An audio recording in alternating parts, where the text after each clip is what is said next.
Hey, what's up, Cedar? And welcome back to Campfire Spooky Stories. If you remember, way back when, I made a 3 scary games video that featured Campfire Spooky Stories. I didn't actually finish them all, and I don't remember the stories that I read there, so why don't we just start off with a clean slate? I'm gonna start from this guy, this laid back green sweater dude, and read what he has to say.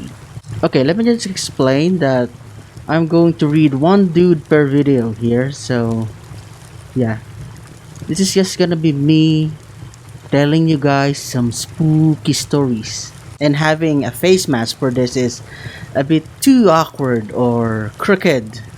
It feels crooked, okay? Because I feel like my voice is being muffled and that's disturbing me, okay? So yeah, the basic premise here is that I'm going to read one dude per video, okay? So it's just, I think I already explained it. I'm going to explain it again. So it's just basically me telling you guys some spooky stories. So turn off the lights, get comfortable, get some snacks, grab your blanket, grab a friend, grab your girlfriend, grab your boyfriend, or whatever you're into, and snuggle up, get close and personal as I tell you some terrifyingly creepy stories. Okay, the first story is called Sister.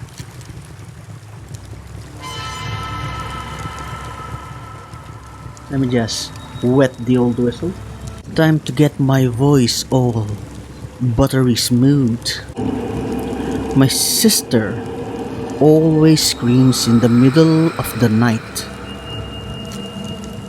Horrible, blood-curdling screams, and I cannot get her to stop. I lie in my bed, away from the earth, dreaming in mist, and her screams penetrate my ears. She cries for me. She cries for someone. I cannot help her. Nothing I do will make her stop. I bring her some fresh lavender. One day, I hope that the scent can calm her. My eyes shut and I drift away. But she screams. What can I do? Sister? Why do you scream? What scares you? You will not tell me. I can't help. One night, when the screams are too much, I get up. I will stop her screams. I make my way to her bed and kneel down right on top of her. Stop screaming! Stop screaming! I look down at her, but I cannot see her. It is dark, and there's distance between us. Stop screaming! She stops, but only because she knows someone is there. She is quiet. She doesn't want them to know she's there. My mother telling me to go back to bed. I need to stop coming to see my sister at night. But don't you hear the screams? Mother? But she doesn't. It is only me. My sister pretends to be asleep. I get up. I am dirty from the ground where I knelt over my sister's grave. She rests in her coffin, dead, but she still screams.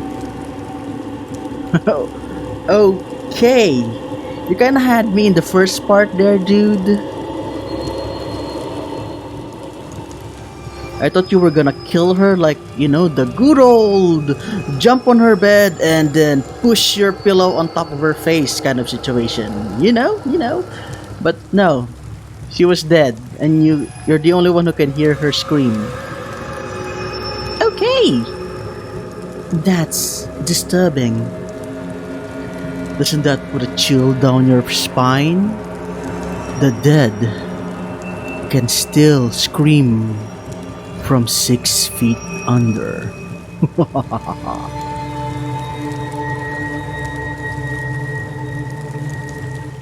Okay, now. This is the second story. It's called As Simple as White. A man went to a hotel and walked up to the front desk. The woman at the desk gave him his key and told him that on the way to his room, there was a door with no number that was locked and no one was allowed in there. Especially no one should look inside the room under any circumstances. And so he followed the instructions of the woman at the front desk, going straight to his room and going to bed. The next night, his curiosity would not leave him alone about the room with no number on the door. He walked down the hall to the door and tried the handle. Sure enough, it was locked. He bent down and looked through the wide keyhole. Because apparently they have these old keyholes and not those modern ones where the keyhole is within the doorknob and you can't see anything through it. Yeah, it's a very ancient hotel, apparently. He bent down and looked through the wide keyhole. Cold air passed through it, chilling his eye. What he saw was a hotel bedroom, like his. And in the corner was a woman whose skin was completely white. She was leaning her head against the wall, facing away from the door. He stared in confusion for a while. He almost knocked on the door, out of curiosity, but decided not to. He crept away from the door and walked back to his room. It was very uneventful. The next day, he returned to the door and looked through the wide keyhole. This time, though, all he saw was red. Crimson, blood red redness. He couldn't make anything out beside a distinct red color, unmoving. Perhaps the inhabitants of the room knew he was spying the night before and had blocked the keyhole with something. At this point, he decided to consult the woman at the front desk for more information. She sighed and said, "Did you look through the keyhole?" The man told her that he had, and she said, "Well, I might as well tell you the story. A long time ago, a man murdered his wife in that room, and her ghost haunts it. But these people were not ordinary. They were white all over. Albino? No, dear, listen. Except for their eyes. Well, kind of like albino. Which were red." Okay, I'm sorry for that. I may have ruined it for you, but yeah, it was ruined for me because I already heard this story before. Like way before, during the time of creepypastas. Is creepypasta still a thing now? I don't know. It's sad, really. But yeah, I already knew about this story and it's a good story. It's just that I've read it too much that I know it. I can sense it a mile away. Okay. This, from the title alone, it reminds me of Children of the Corn or Stories. Is it? Yeah. Stories to Tell in the Dark. Remember that movie? That book? Yeah, there's something about the fields and a scarecrow at night. We don't have we don't have many scarecrows here in the Philippines, but I think we should. Just to get a little bit of creep factor in there. Okay, alright. As Jake trudged through the cornfield, told ya, cornfield, he recalled the argument he'd had that morning with his pa. But they've only been up a month. They don't need changing, he had yelled. Yes, they do, Jake. Every last one. And I want that first scarecrow replaced by sundown. He shifted the heavy bag slung over his shoulder and cursed at himself for not thinking of something more clever to say. He clutched the stepladder in his other arm like a lance. Me? And fantasized about different endings to the fight. I do all the work, he thought to himself. And just once I'd like some say-so as to how and when things gets done. Striding up the stoic figure. He put the bag down and planted the ladder. Damn things last almost 2 months with a proper care, he fumed as he stepped up.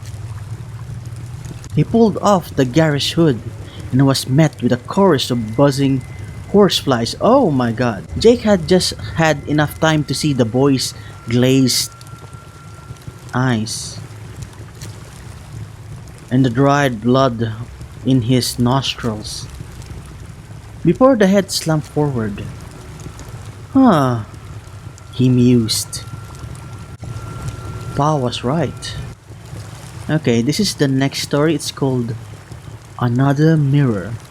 This is a short creepypasta. Okay. Okay. The next time you're alone in your room, dim the lights. Oh, like here? Grab a ruler and look into the mirror. I have a mirror over there. I don't want to try this out. I know it's not true and all. It's just a creepypasta, but better safe than sorry, right? Right. Quickly grab a hair at random. Hold it in position as best as you can and screaming up the dam and note the length. Still looking at the mirror. You have to do that while still looking at the mirror, okay? If you want to try it out. But I don't advise it. I don't want you to summon Bloody Mary or Cthulhu to your room, okay? Don't do it. Unless you're into those things, then by all means. But I do not advise it, okay? I don't advise doing any of this creepy shit, okay? Okay. Look down. Yours will be different. Don't look back up. Told ya, you'll be summoning something out of the ordinary.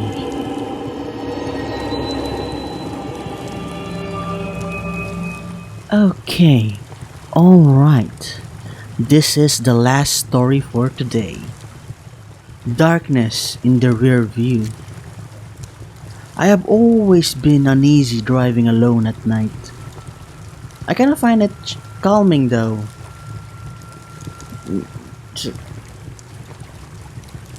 Yeah, I specifically remember that my parents, when I couldn't sleep when I was young, they would drive around town in our car and that would put me to sleep. I don't know, on the road, in a car, the radio, silently playing music, it's calming for me. But yes, if you're alone, driving on the road, with nobody else, no lights, just yours, yeah, there's something disturbing about that. It was worse the first few times, when I had just gotten my license, but the nagging fear has never gone away to this day. It's disorienting to look into the mirror and see nothing. And I mean nothing but the consuming blackness of the night. It makes me hesitant to check the mirrors. Should I see this dark void, or worse, someone sitting in the back seat staring at me? Ooh, creepy. In the summer of 2013, I found myself driving home alone on Highway 902 from a party. 2013, my freshman years. Good times, good times. It was almost midnight, and needless to say, it was pitch black. As usual as night, I was on edge. I had the radio off. Why? And could hear nothing but the muffled roar of tires on pavement and the dull hum of the engine. I stole a glance into the middle rear view mirror and saw nothing but darkness through the back window. I know that I looked backwards and saw nothing. I'm sure of it. Just in the seemingly endless blackness of the night. I remember it so clearly because not 10 seconds later, a car passed me to the left. Headlights on, I had one of those sudden adrenaline rushes. Like when you think you see a person outside your bedroom window when it's just a tree. I'm getting all goosebumps from my back. 10 seconds earlier, nothing had been behind me. Suddenly, a car. I drove all the way home shivering and knowing something was off. The next morning, I found two sets of scratches near the back of my van. You have a van? Yeah, there's something about vans that I don't like driving alone in because there's a lot of space, a lot of seats in the back. And yeah, that's disturbing. One of the deep dark fears that I have. One was on the left rear, one was on the right. The car was pretty old. They could have been there for months. But that was the first time that I distinctly remember seeing them. I first thought I had experienced something paranormal. I believe I saw a ghost car that had somehow appeared behind me within 10 seconds of me checking my mirror. But what truly happened is even more dreadful. Okay, dot dot dot. The car had approached me from the rear and passed me to my left. But something tremendously large, as black as the night, had been clinging to the rear of my car. You had the beast behind you? Obscuring my view through the window and leaving deep scratches on the sides. You didn't notice that? Seriously. And I had inadvertently driven it home. What? I love short stories like that just leaves you with that kind of cliffhanger that makes you think and dread and imagine something scary. Unresolved plots, I should say. Okay. And there you have it. That's all of his stories. Okay, why did I decide to make a part 2 of this video? I don't know, I just kinda want some type of video that you guys can go back to or rewatch whenever you have the feeling or craving for some creepy stories to tell in the dark. Okay? Oh yeah, before I end it here, I'm going to make a quick shout out. My old buddy of mine from college, his name is Daniel Buenaflor, but he calls himself Danny. And kind of makes me chuckle because whenever I hear the name Danny, I always think of Danny DeVito. So yeah, so sorry about that, Buenaflor. Really sorry, but yeah. Anyway, he's a copywriter, and what is a copywriter? Basically he handles advertisement and marketing. So if you have some goods, products, services that you want to be advertised, or you're having trouble attracting audience, you could just consult him. Maybe he can help you out. And if you're interested in what I'm saying here, or you already know that you need someone with that sort of expertise, I'm going to leave a link in the description below just in case you're interested. And that's all the time I have for this video. If you want more contents like this, give me subs, give me likes, and give the bell a ring in the nuts and I'll see you satyrs in the next video. So, bye! I know you can't see me, but I'm standing right beside you.